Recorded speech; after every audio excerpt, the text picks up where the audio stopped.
राजा की बात अब राज से भी सोनम की बेवफाई। अपनी गर्दन बचाने के लिए सोनम ने सुनाई कहानी। राजा की मर्डर मिस्ट्री में कौन कौन शामिल?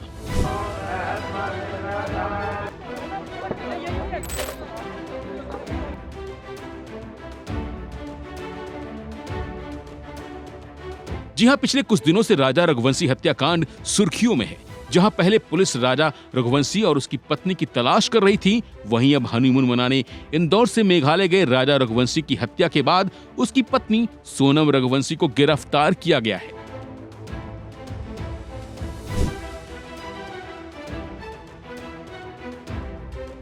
मेघालय पुलिस से लेकर मध्य प्रदेश पुलिस और अब उत्तर प्रदेश की पुलिस इस मामले की पड़ताल कर रही है। मेघालय पुलिस का कहना है कि सोनम ने अपने आशिक राज के साथ मिलकर इस हत्याकांड की साजिश रची और सुपारी देकर राजा की हत्या कराई।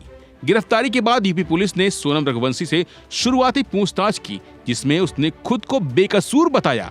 हालांकि सोनम ने राजा और उसके दोस्तों को कातिल माना, लेकिन जो कहानी सोनम ने पुलिस को सुनाई उसके मुताबिक वो राजा की हत्या का आरोप राज और उसके दोस्तों पर लगाकर खुद को पीड़ित साबित करने की कोशिश में लगी हुई है।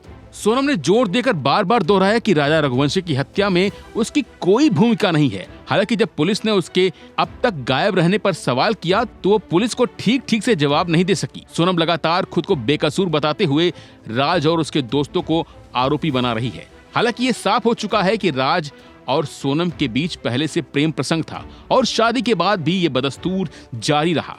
लेकिन सोनम ने बेवफाई की हदें पार करते हुए पहले अपने पति राज को धोखा दिया।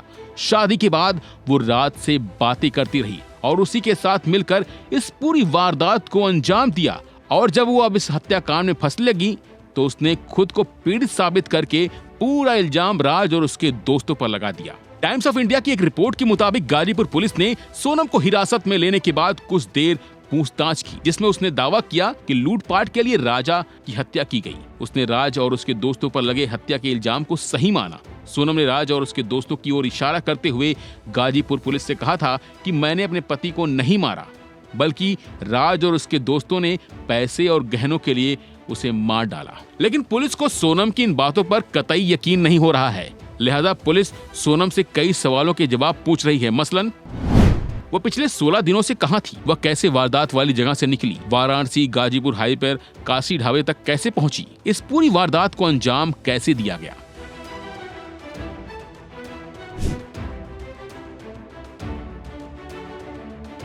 फिलहाल सोनम को अब शिलांग पुलिस अपने साथ ले गई है, जहां उसका आरोपियों से आमना सामना कराया जाएगा। सोनम, राज और अन्य 3 आरोपियों से पूछताछ के बाद मेघालय पुलिस पूरे घटनाक्रम से पर्दा उठा सकती है।